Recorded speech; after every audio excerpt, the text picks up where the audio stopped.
6 ಬಾಲ್ಗೆ 6 six ಹೊಡಿಬೇಕು ಅಂದ್ರೆ ನಿಮ್ಮಲ್ಲಿ ಬರೀ ಬ್ಯಾಟಿಂಗ್ ಟೆಕ್ನಿಕ್ ಇದ್ರೆ ಸಾಲದು ಕಣ್ರಿ. ಆಟದ ಮೇಲೆ ಅಸಾಧ್ಯ ಹುಚ್ಚಿರ್ಬೇಕು. ಯುವರಾಜ್ ಗಿದ್ದಾಗ ಎದ್ದೊಳಗೆ ಒಂದು ಕಿಚ್ಚಿರ್ಬೇಕು. ಆ ಕಿಚ್ಚನ್ ರೊಚ್ಚಿಗೆಪ್ಸೋ ಸ್ವಿಚ್ ನ ಫ್ಲಿಂಟ್ ಆಫ್ ಅಂತ ಒಬ್ಬ ಮೂರ್ಖ ಸುಮ್ಮನೆ ಟಚ್ ಮಾಡಿದ್ದೆ ನೆಪ ಆಯ್ತು ನೋಡಿ.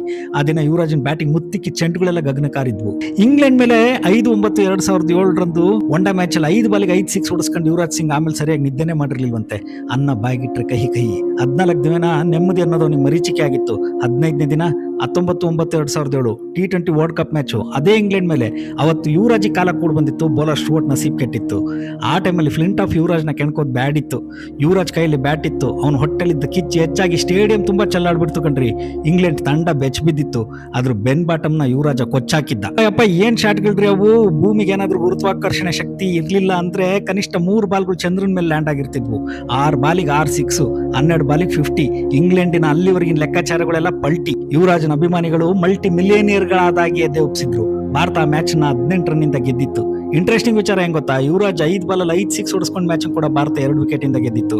ಯುವರಾಜ ಯಾವತ್ತಿಗೂ ಮಹಾರಾಜನ್ ತರನೇ ಇದ್ದಿದ್ದು.